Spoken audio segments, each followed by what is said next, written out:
So anything that defines who you are, there's going to be, from a twin perspective, three things that make it up, that contribute to the variability. One is the genetic component.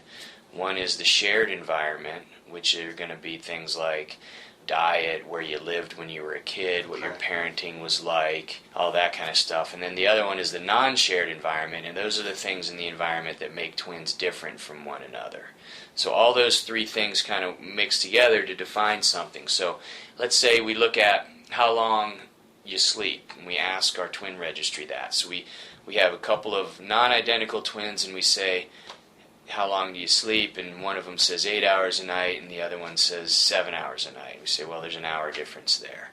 And then we go to the identical twins, we say, how long do you sleep? And one of them says 7.5, and the other one says 7 hours and 15 minutes. And we say, well, there's a 15-minute difference there. So the identical twins are more similar than the non-identical twins. So you look at those correlations, you compare the two, and through a fairly simple formula, we've determined that 33% of how long you sleep is due to genetic factors, all right?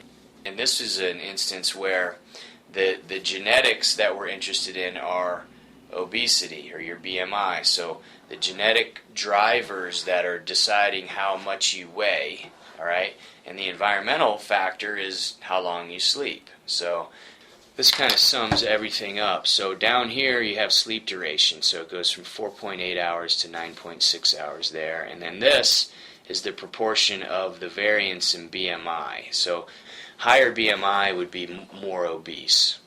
So BMI, then, it has those three factors that make it up: the genetic component, the shared environmental component, and the non-shared environmental component, okay?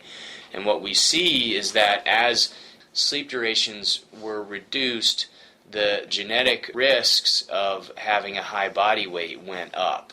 So it's suggesting that when you're sleeping less, you're turning on these genetic drivers to how much you weigh.